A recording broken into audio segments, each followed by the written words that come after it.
Hello and welcome to the DSEJ home classes. बच्चों, हम पढ़ रहे हैं socialism in Europe and the Russian revolution. इसका जो है हमने अभी तक सोशलिज्म इन यूरोप पार्ट जो है वो पढ़ा और लास्ट लेक्चर में हमने शुरू किया था द रशियन रेवोल्यूशन। तो हमने लास्ट लेक्चर में ही जो है पढ़ा था रशिया के बारे में, रशियन एम्पायर के बारे में, रशिया की रिलीजन के बारे में, रशिया की इकोनॉमी के बारे में और फाइनली हमने पढ़ा था रशिया की सोसाइटी के बारे में, जिसमें हमने ये पढ़ा था कि वर्कर्स जो थे वो डिवाइडेड थे on the basis of their skilled, यानी कि जो स्किल्ड वर्कर्स थे, स्पेशली जो मेटल इंडस्ट्रीज़ में काम कर रहे थे, वो सुपीरियर कंसीडर किए जाते थे against rest of the workers.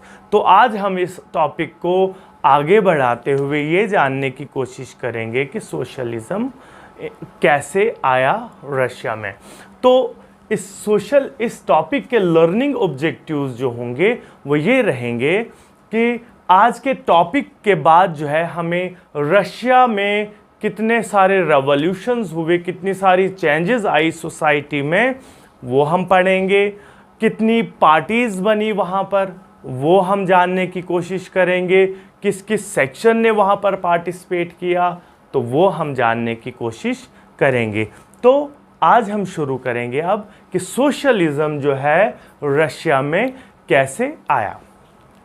देखिए, कार्ल मार्क्स से इंस्पायर होके, कार्ल मार्क्स जो एक सोशलिस्ट था जिसने ये बताया था कि ये जो इंडस्ट्रियल सिस्टम है ये एक कैपिटलिस्ट सिस्टम है इस टाइम यूरोपियन सोसाइटी में, जिसको ओवरथ्रो करना जो है वो बहुत ज़रूरी है और जिसको ओवरथ्रो कर सकते हैं कौन? Worker class. तो इस फिलॉसफी से इंस्पायर्ड होके 1898 में जो है वहाँ के कुछ लोगों ने मिलकर एक पार्टी बनाई जिसका नाम था Russian social democratic workers party. चूँकि रशिया में उस टाइम क्या था कि 1914 तक जो है रशिया में किसी भी किस्म की पॉलिटिकल पार्टीज जो थी वो बैन थी वहाँ पर। जिस लिहाज से जो ये पार्टी बनी थी, Russian social democratic workers party बनी थी, इसको अपना काम जो है वहाँ पर इलीगली करना पड़ा। अब इसने काम वैसे वहाँ पर कैसे किया वो हम जानने की कोशिश करेंगे। इन्होंने जो है न्यूज़पेपर छापना शुरू कर दिए। न्यूज़पेपर के ज़रिए जो है इन्होंने जो है अपने ख़यालात जो है लोगों तक पहुंचाए, अपने ख़यालात का इजहार किया। तो ये सारा कुछ उन्होंने किया न्यूज़पेपर के ज़रिए। दूसरा काम जो है इलीगल वे या फिर हम कह सकते हैं कि एक हिडन वे से शुरू किया। उन्होंने लोगों को मोबिलाइज करना शुरू कर दिया सोशलिज्म के लिए और कैपिटलिस्ट सिस्टम को हटाने के लिए जो है इन्होंने काम शुरू कर दिया। लोगों को मोबिलाइज करना, उनको अवेयर करना, उनको जोड़ना। और तीसरा जो है उन्होंने अगर देखा जाए तो उन्होंने अपना काम कैसे शुरू किया? उन्होंने अपना काम शुरू किया वो उन्होंने स्ट्राइक्स ऑर्गेनाइज करना जो है वो शुरू कर दिया। तो इस तरीके से जो है उन्होंने अपना काम इलीगल वे से हम कहें या फिर हम कहें कि हिडन वे से शुरू कर दिया। अब बात करते हैं थोड़ा वहाँ के पीजेंट्स के बारे में, रशिया के पीजेंट्स के बारे में। तो रशिया के पीजेंट्स जो थे वो टोटली डिफरेंट थे बाकी यूरोपियन कंट्रीज से। अब वो क्यों डिफरेंट थे?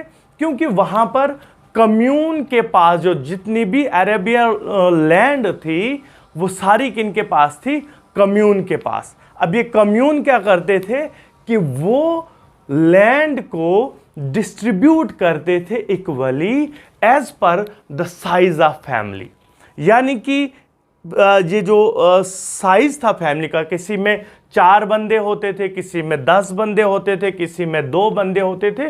तो उस साइज की बिना पर जो है वो उन्होंने इस लैंड को डिस्ट्रीब्यूट कर दिया। करते थे।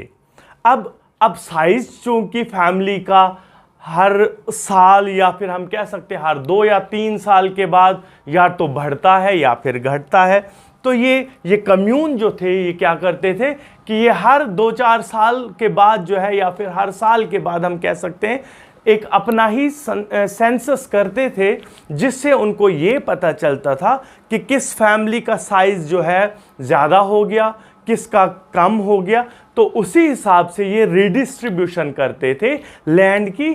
तो ये सिस्टम, ये जो कम्यून सिस्टम था वहाँ पर, ये उनको नेचुरल सोशलिस्ट बना देते थे। ऑटोमेटिकली हम कह सकते हैं कि वहाँ पर सोशलिज्म जो था ऑलरेडी चल रहा था। कहाँ पे? यहाँ रशिया में। इसलिए जो वहाँ के सोशलिस्ट थे, जो रशिया के सोशलिस्ट थे, उन्होंने क्या सोचा कि हम जो है पीजेंट्स पे ही, क्यों पीजेंट्स पे ही ज़्यादा ध्यान देंगे, क्योंकि 2 तरह के लोग उस टाइम जो थे इन्वॉल्व थे इस सोशलिज्म को लाने में। एक तो थी वर्किंग क्लास जिनको मोबिलाइज किया जा रहा था, दूसरी थी पीजेंट क्लास। लेकिन जो वहाँ पर कम्यून सिस्टम फैला हुआ था रशिया में, उसकी वजह से जो सोशलिस्ट वहाँ पे थे, जो लीडर्स लोग थे सोशलिज्म के फेवर में, तो वो उन्होंने देखा कि यहाँ के पीजेंट्स तो ऑलरेडी सोशलिज्म को फॉलो कर रहे हैं, सोशलिस्ट सिस्टम को फॉलो कर रहे हैं, तो क्यों ना हम ज़्यादा ध्यान इन पीजेंट्स क्लास पर ही दें और इन्हीं को ज़्यादा से ज़्यादा मोबिलाइज करें, ताकि जल्द अज जल्द जो है हम सोशलिज्म को ला सकते हैं इधर रशिया में। तो रशियन सोशलिस्ट ने क्या किया, उन्होंने कंट्री साइड्स पे जो है ध्यान देना शुरू कर दिया, क्योंकि कंट्री साइड्स में क्या था कि वहाँ पर पीजेंट क्लास ज़्यादा थी, यानी कि जो पीजेंट क्लास थी रशिया की वो ज़्यादा बसती थी कंट्री साइड्स में। इसलिए रशियन सोशलिस्ट ने जो है उन पर ध्यान, कंट्री साइड्स पर जो है अपना डेरा जमाना जो है शुरू कर दिया, हम कह सकते हैं। उन्होंने उन पर ज़्यादा से ज़्यादा ध्यान देना शुरू कर दिया और उन्होंने जो है एक अलग से पार्टी बनाई 1900 में, जिसका नाम था सोशलिस्ट रेवोल्यूशनरी पार्टी। तो इस पार्टी का जो मेन एम था ये बेटरमेंट ऑफ पीजेंट्स के लिए जो है काम करने लगे और पीजेंट्स की डिमांड के लिए जो है इन्होंने अपना स्टेप अप करने लगे, यानी कि इनका मेन मोटिव जो था वो था पीजेंट्स। इस पार्टी का, सोशलिस्ट रेवोल्यूशनरी पार्टी का, जो कंट्री साइड्स में जो है अपना काम ज़्यादा से ज़्यादा चलाने लगे और इन्होंने क्या था कि ये बेटरमेंट ऑफ पीजेंट क्लास के लिए काम करने लगे और उनकी डिमांड्स के लिए जो है उन्होंने स्ट्रगल करना शुरू कर दिया। लेकिन दूसरी साइड से जो सोशल डेमोक्रेटिक वर्कर्स पार्टी थी, जिनका फाउंडर जो था वो लेनिन था, वो इनसे डिसएग्री करने लगे। अभी तक वो एक थे, अगर हम देखेंगे तो वो दोनों जो थे, उनका दोनों का मेन एम जो है वो सोशलिज्म को लाना था रशिया में। लेकिन यहाँ पर जो है हम कह सकते हैं कि थोड़ा सा उनके बीच में वो बटने लगे। तो सोशल डेमोक्रेट जो थे, जो सोशल रेवोल्यूशनरी पार्टी से अपोज करने लगे, क्योंकि लेनिन ने कहा कि पीजेंट्स जो हैं वो वन ग्रुप नहीं है। कुछ पीजेंट्स ऐसे हैं जो बहुत गरीब हैं और कुछ पीजेंट्स ऐसे हैं जिनके पास अपनी ज़मीन है, जो लैंडलॉर्ड्स हैं जो लैंडलॉर्ड्स हैं।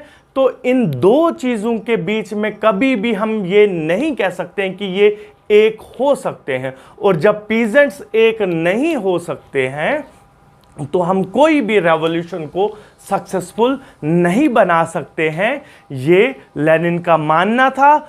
और जो हम कह सकते हैं कि जिसकी वजह से उनके बीच में उसने जो है रेवोल्यूशनरीज के खिलाफ उसने अपना किनारा कर दिया। लेकिन क्या होता है बाद में कि डेमोक्रेटिक वर्कर्स पार्टी थी वो स्प्लिट हो जाती है। जब लेनिन ने रेवोल्यूशनरीज को अपोज किया तो उसकी जो पॉलिसीज थी या फिर जो उसका मानना था उसके वो पॉलिसीज के नतीजे में क्या होता है कि उसकी अपनी ही पार्टी दो हिस्सों में डिवाइड हो जाती, स्प्लिट हो जाती है। एक है बोल्शेविक और दूसरा ग्रुप बना मेंशेविक। तो ये दो ग्रुप्स में जो है हम कह सकते हैं कि वो डेमोक्रेटिक पार्टी जो है बट गई। अब ये बोल्शेविक्स और मेंशेविक्स कौन थे? बोल्शेविक स्प्लिट वाला हिस्सा जो था इसको लीड कर रहा था लेनिन खुद, जिसका मानना ये था कि ये जो जार के अंडर जो सोसाइटी इस टाइम रशिया की, जार निकोलस II जो उस टाइम रशियन एम्पायर का हेड था, कहते हैं कि उसकी ये जो पॉलिसीज़ हैं ये क्रूअल पॉलिसीज़ के अंडर जो है सोसाइटी बढ़ नहीं सकती, डेवलप नहीं कर सकती। इसलिए हमने जो भी रेवोल्यूशन चलाना है, जो भी हम सिस्टम के लिए झगड़ा कर रहे हैं, उसके लिए जो है हमें उन लोगों की ज़रूरत है जो डिसिप्लिन्ड हो। यानी कि हम कह सकते हैं, अंदाज़ा कर सकते हैं यहाँ पर कि उसका इनडायरेक्टली मानना था कि वो लोग जो एजुकेटेड थे और जो हम कह सकते हैं कि यहाँ पर जो पुअर, क्योंकि उनके पास एजुकेशन नहीं हुआ करती थी उस टाइम में, तो उसको जो है उसने यहाँ पर इग्नोर कर दिया इस बोल्शेविक ग्रुप में। तो उसने कहा कि एक तो डिसिप्लिन होने चाहिए, दूसरा फिर ज़्यादा नंबर हमने नहीं बढ़ाने हैं, यानी कि ज़्यादा मेंबर्स को एंट्री नहीं देने, लिमिटेड हूँ बट डिसिप्लिन्ड हूँ। यानी कि क्वांटिटी और क्वालिटी पे उसने काफ़ी ध्यान दिया, यानी कि क्वांटिटी कम होनी चाहिए लेकिन क्वालिटी हाई होनी चाहिए। तो ये जो था बोल्शेविक्स का मानना था, जिसको लीड कर रहा था लेनिन खुद। दूसरा ग्रुप वहां पर बना जो था मेंशेविक्स। तो मेंशेविक्स का मानना था कि पार्टी जो भी बने उसमें एंट्री जो है वो सबके लिए होनी चाहिए, वो एंट्री जो है लिमिटेड नहीं होनी चाहिए। जिस टाइम ये बोल्शेविक, मेंशेविक्स, रेवोल्यूशनरी या डेमोक्रेटिक्स जो थे अपनी पॉलिसीज़ या फिर अपना काम जो है उन्होंने शुरू किया था, उस टाइम क्या था कि रशिया जो था उस टाइम ऑटोक्रेसी था। यानी कि वहाँ पर जो ज़ार था, ज़ार निकोलस II जो था, सारी पावर्स जो थी उसके पास थी। वहाँ पर कोई भी पार्लियामेंट थी, कोई भी पार्लियामेंट के सामने उसकी कोई भी जवाबदेही नहीं थी। तो ऐसा सिस्टम जो है वहाँ पर प्रिवेल था उस टाइम। तो ऐसे सिस्टम के अंडर हम कह सकते हैं कि किसी भी पार्टी का फंक्शन करना, किसी भी रेवोल्यूशनरी का फंक्शन करना या फिर रेवोल्यूशन को चलाना जो है थोड़ा सा मुश्किल है। तो जब ये ऑटोक्रेसी थी, ऐसे में लिबरल्स जो थे वो डेमोक्रेटिक और रेवोल्यूशनरी के साथ मिलकर जो है उन्होंने अपनी डिमांड्स को जो है हम कह सकते हैं कि आगे चलाना शुरू कर दिया। उन्होंने अपने रेवोल्यूशन को जो है शुरू कर दिया। उन्होंने जो सोसाइटी का सेटअप था उसको अपोज करना शुरू कर दिया और उन्होंने जो है वहाँ पर डिमांड डाली कि हमें जो है इस सिस्टम से ये जो ऑटोक्रेटिक सिस्टम था, ये जो मोनार्कियल सिस्टम था, वो नहीं चाहिए, बल्कि हमें इसके बदले में क्या दो, हमें आप कॉन्स्टिट्यूशन दो, हमें आप पार्लियामेंट दो, जहाँ पर हर किसी के पास अथॉरिटी हो, जहाँ पर किसी एक पर्सन के हाथ में सारी पावर्स ना हूँ। तो इनकी ये डिमांड को जो है पूरा सपोर्ट मिला, चाहे वो रेवोल्यूशनरीज थे, चाहे वो डेमोक्रेटिक्स थे, साथ में जो है इनको सपोर्ट मिला वहाँ पर नेशनलिस्ट का भी और मुस्लिम जो थे वहाँ पर। क्योंकि देखिए मैंने पहले ही बोला था कि रिलीजन जो रशिया में बसती थी उसमें कैथोलिक्स थे, उसमें प्रोटेस्टेंट थे, उसमें कुछ मुस्लिम्स भी थे और कुछ बुद्धिस्ट भी थे, तो मुस्लिम्स का भी जो है उनको पूरा साथ मिला। तो जिस टाइम ये सारा सिनेरियो चल रहा था रशिया में, साइड बाय साइड वहां पे क्या हो रहा था कि रशिया और जापान के बीच में नॉर्थ कोरिया को लेकर एक जंग चल रही थी।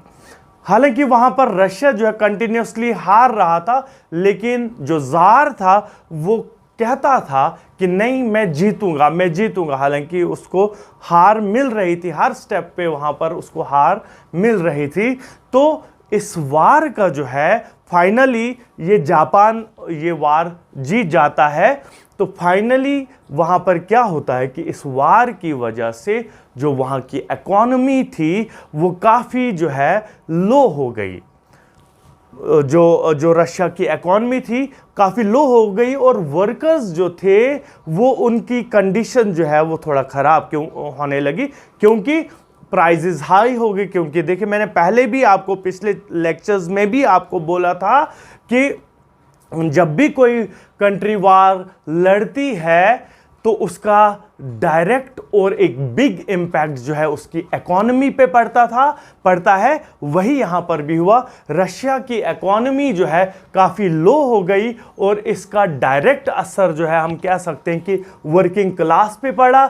वर्किंग क्लास में क्या हुआ कि उनके वेजेस जो है वो घटा दिए गए, और दूसरी साइड से जो हम कह सकते हैं कि प्राइजेस जो है, जो प्रोडक्ट्स थे या फिर हम जो डेली नीड्स के चीज़ें थी, उनके प्राइजेस हाई हो गए, जिसकी वजह से वहाँ के वर्कर्स की कंडीशन जो है वो ख़राब हो गई। और उन वर्कर्स ने क्या किया कि वहाँ पर जो है उन्होंने स्ट्राइक्स और प्रोटेस्ट करना जो है शुरू कर दिया, और अपनी लिविंग कंडीशन को इम्प्रूव करने के लिए, उन्होंने अपने वेजेस को बढ़ाने के लिए जो है उन्होंने ये प्रोटेस्ट वहाँ पर जो है शुरू कर दिए। और ये प्रोटेस्ट जो है ऑल ओवर रशिया हम कह सकते हैं कि शुरू हो गई। और उन्होंने साथ में ये डिमांड भी रखी कि हमें जो है ज़ार की हुकूमत नहीं चाहिए, बल्कि हमें क्या चाहिए, हमें कॉन्स्टिट्यूशन चाहिए, हमें पार्लियामेंट चाहिए, जहां पर हम लोगों को भेजें और हम पर राज करें वो, और हमारे कहने के मुताबिक जो है वो चले। तो वो उन्होंने ये डिमांड्स जो है वहाँ पर रखी। और फाइनली जब उन्होंने काफ़ी प्रेशर डाला प्रोटेस्ट की वजह से और स्ट्राइक्स की वजह से, तो ज़ार जो है वो कंपेल हो गया अपनी पावर को सरेंडर करने के लिए, और उसने जो है वहाँ की पार्लियामेंट एस्टैब्लिश करने के लिए जो है वो एस्टैब्लिश की, जिसका नाम जो है डूमा पड़ा, DUMA, डूमा पड़ा।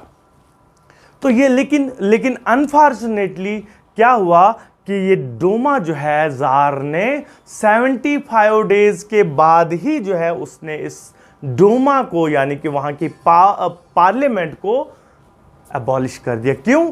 क्योंकि उसको पता था कि अगर मैंने ज़्यादा ये रखा तो इससे जो है मेरी पावर्स जो है ख़त्म हो जानी है। क्योंकि उस टाइम ऑलरेडी उसकी इकोनॉमी डाउन थी, लोगों ने प्रेशर डाला हुआ था, तो वो प्रोटेस्ट और स्ट्राइक्स को ख़त्म करने के लिए जो है वो उस टाइम एग्री हो गया कि हम पार्लियामेंट बनाएंगे। लेकिन जो ही उसने देखा कि हालात थोड़ा सा सुधर गए, तो उसने जो है उसने ये पार्लियामेंट को, ये डूमा को जो है अबॉलिश कर दिया, क्योंकि इससे खतरा था कि उसकी पावर सारी की सारी ना चली जाए, तो उसने इसको अबॉलिश कर दिया। लेकिन 3 महीने के बाद जो है उसने एक बार फिर से प्रेशर में आकर जो है इसने इस डूमा को रीइलेक्ट किया। लेकिन इस बार जो है उसने एक चालाकी की, उसने वहाँ पे जो डूमा के लिए इलेक्शंस हो रहे थे उसका वोटिंग जो पैटर्न था वो थोड़ा सा चेंज किया,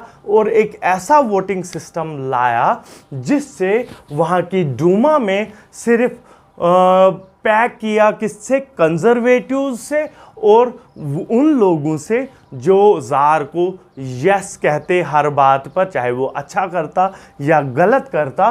तो उसने जो है ऐसी डूमा बनाई जो पैक थी किनसे, कंजर्वेटिव से, और यस बॉस जिनको हम कहते हैं, यस मैन पीपल जो है, उनसे उसने उस डूमा को पैक किया।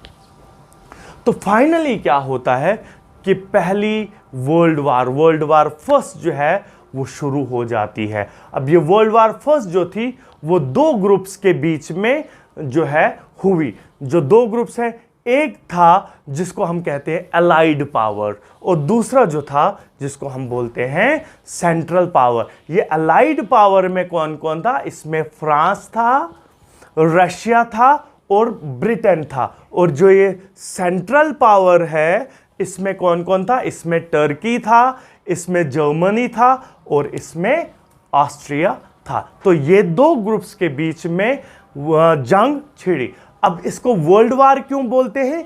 क्योंकि उस टाइम जब ये वार हुई उस टाइम ये जो 6 कंट्रीज थी ये काफ़ी पावरफुल नेशंस थे और इन नेशंस की कॉलोनीज जो थी वो ऑलमोस्ट पूरे यूरोप में चल रही थी और यूरोप से बाहर भी चल रही थी।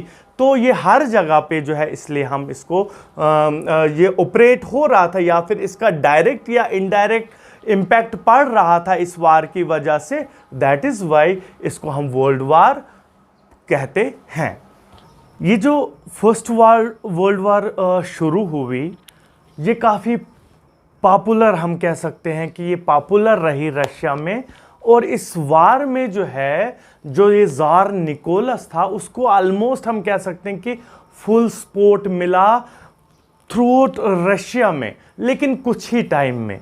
क्योंकि क्या होता है कि कुछ टाइम के बाद, वार के कुछ टाइम के बाद जो है ये ज़ार निकोलस जो था इसने जो वहाँ की डूमा थी यानी कि पार्लियामेंट थी उसके जो मेंबर्स थे उनसे कोई भी किस्म का सलाह मशवरा करना जो है वो बंद कर दिया। जब उसने ऐसा कर दिया तो वहाँ के लोग जो है उससे थोड़ा सा एंग्री हो गए, जिसकी वजह से जो साथ उसको रशिया में मिल रहा था लोगों का वो ख़त्म हो गया। जो साथ अभी तक उसको वो डूमा के मेंबर या फिर उनकी वजह से बाकी जो थे रशिया के वो दे रहे थे वो ख़त्म हो गया। क्यों? क्योंकि वो एंग्री हो गए कि इसने जो है हमारा सुनना जो है बंद कर दिया, हमसे सलाह मशवरा करना जो है बंद कर दिया। लेकिन इस वार से जो है क्या हुआ रशिया में एंटी जर्मन जो है सेंटिमेंट्स काफ़ी वो हम कह सकते हैं इंक्रीज हो गए। अब देखिए जो सेंट पीटर्स का नाम आपने सुना था अभी तक पिछले लेक्चर्स में, वो एक जर्मन नाम है। तो इसको जो है रिप्लेस करना पड़ा और नाम रखा गया, मीन्स ये जो सेंट पीटर्स जो है इसको रीनेम कर दिया गया, पेट्रोग्रेड जो है इसका नाम रखा गया। मीन्स इस हद तक जो है हम कह सकते हैं कि वहाँ पे एंटी जर्मन सेंटिमेंट्स जो है वो उभर कर सामने आ गए। बिटवीन 14 एंड 16 यानी कि 1914 में से लेकर 1914 टू 1916 तक जो है रशिया को काफ़ी नुकसान हो गया इस वार में और जर्मनी और ऑस्ट्रिया से ये बहुत ही बुरे तरीके से जो है इस वार में ये हार गए, जिसकी वजह से वहाँ उसका क्लियर अफेक्ट जो है, इम्पैक्ट जो है वहाँ की इंडस्ट्रीज़ पे भी पड़ा। क्योंकि मैंने देखिए लास्ट लेक्चर में मैंने आपको बोला था कि रशिया में खुद अपनी इंडस्ट्रीज़ बहुत कम थी, जो रेवोल्यूशन की वजह से वहाँ पर नई नई इंडस्ट्रीज़ बनी, उसमें मैक्सिमम जो थी वो फॉरेन इन्वेस्टमेंट थी। और इसका इस वार का जर्मनी और ऑस्ट्रिया से हारने का जो है उस पर क्लियर इम्पैक्ट पड़ा वहाँ की इंडस्ट्रीज़ पर भी, और जिसकी वजह से वहाँ की बहुत सारी इंडस्ट्रीज़ जो है वो बंद हो गई। और जब ये इंडस्ट्रीज़ बंद हो गई तो उसकी वजह से क्या होता है कि वहाँ पे प्राइजेस जो हैं प्रोडक्ट्स के वो हाई हो जाते हैं, इवन कि इतने हाई हो जाते हैं कि वहाँ पे एक पीस ब्रेड का, एक ब्रेड लेना भी जो है आम इंसान को ख़रीदना जो है मुश्किल हो गया, जिसकी वजह से वो रायट्स जो हैं वो एक कॉमन सी बात बन गई रशिया में। यानी कि इतने हालात बिगड़ गए कि वहाँ पे जो है मीन्स दंगाबाजी जो है वहां पर आम सी बात हो गई। फिर आगे बढ़ते फरवरी में फेब में क्या होता है कि ये जो पेट्रोग्रेड था, ये एक रिवर की वजह से जो है दो हिस्सों में जो है हम कह सकते हैं कि ये रिवर जो है, रिवर नेवल नाम था इसका, ये पेट्रोग्रेड को जो है क्या करता था, दो हिस्सों में डिवाइड करता था, लेफ्ट एंड राइट।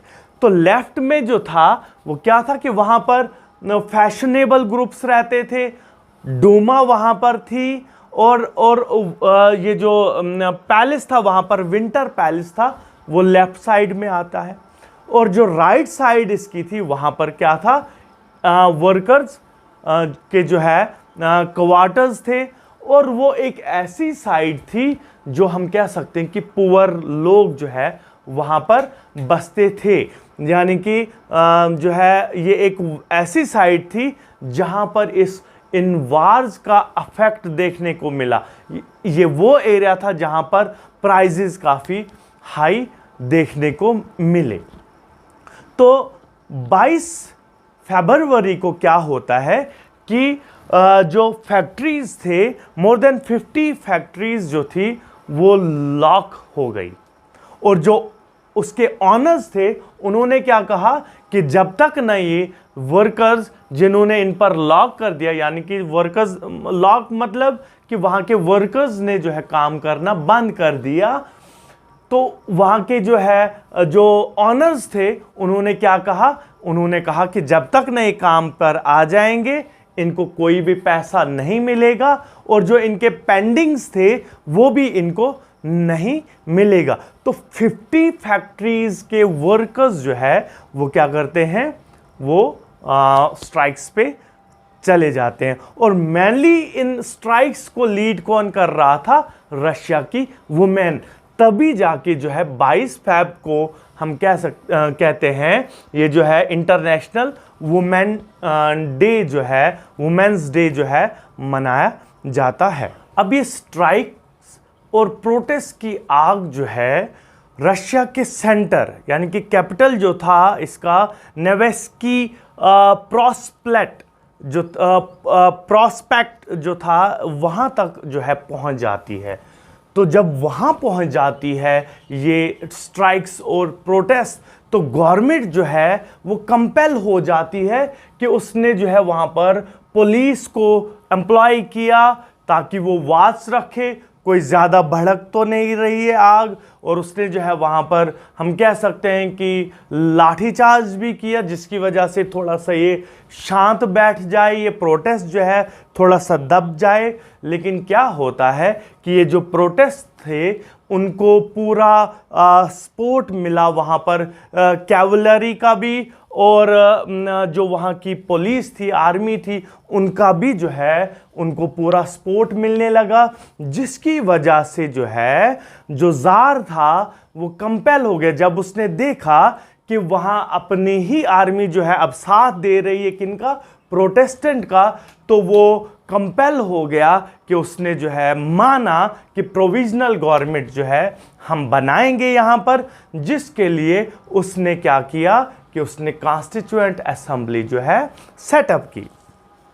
अब फरवरी के बाद क्या होता है, तो वहां पर जो एटमॉस्फेयर क्रिएट होता है कि अब रशिया में पब्लिक मीटिंग्स जो अभी तक बैन थी, या फिर हम कह सकते हैं जो पॉलिटिकल पार्टीज अभी तक बैन थी, उन सभी चीज़ों पे, पब्लिक मीटिंग्स पे, पॉलिटिकल पार्टीज पे जो है हम कह सकते हैं कि वो बैन जो है वहाँ पर हट गया। सोवियत जो थे उन्होंने जो है हर जगह पर अपनी पार्टीज जो है, या फिर हम कह सकते हैं कि अपनी गवर्नमेंट जो है वो बनाना शुरू कर दिया।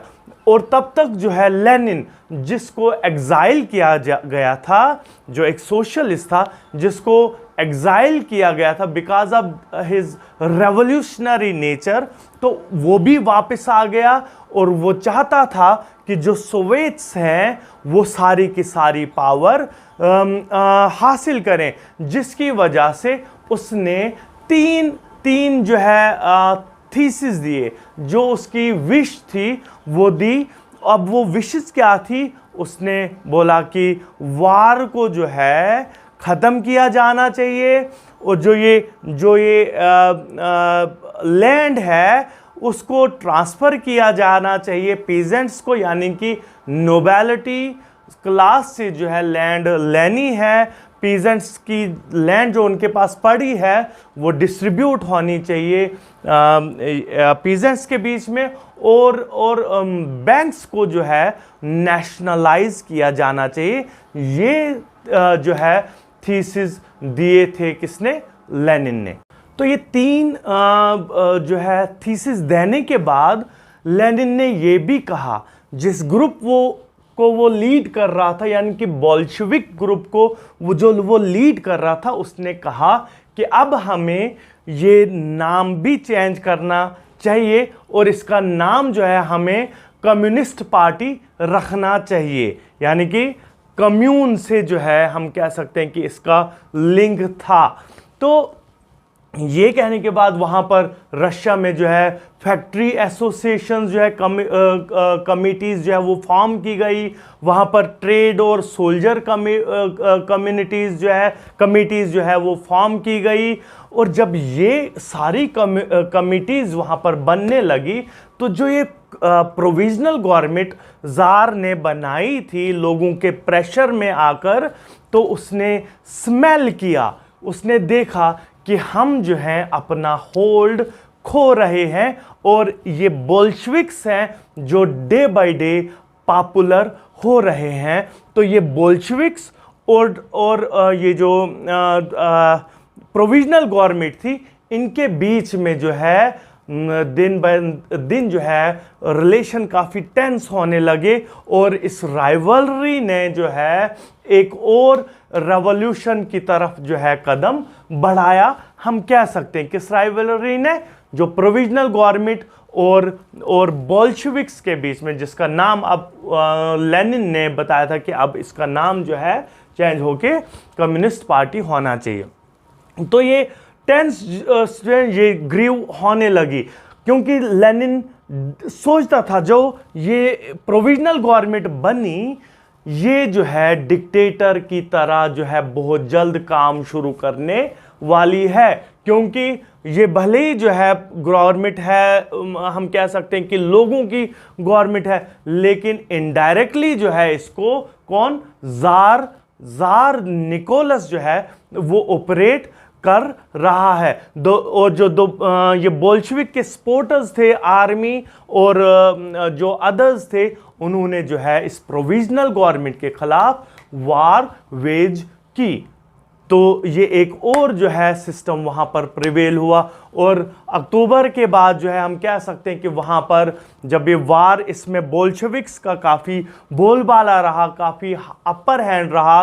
तो इस वार के बाद, इस अक्टूबर के रेवोल्यूशन के बाद जो है वहाँ के बैंक्स, वहाँ के इंडस्ट्रीज़ सारी जो है नेशनलाइज की जाने लगी।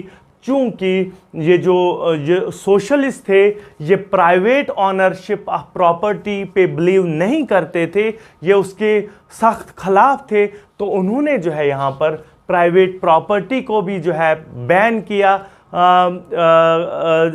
किया उन्होंने वहाँ पर। और तीसरी बात, जो वहाँ की आर्मी थी या फिर जो ऑफिशियल्स की यूनिफॉर्म थी, जो ज़ार निकोलस की हम कह सकते हैं कि को शो करते थे या फिर उसकी पावर को शो करते थे, तो उनकी यूनिफॉर्म को भी जो है उन्होंने रीडिज़ाइन करके एक नई शेप दे दी। तो ये this was all about today's lecture. Hope to meet you soon. Goodbye.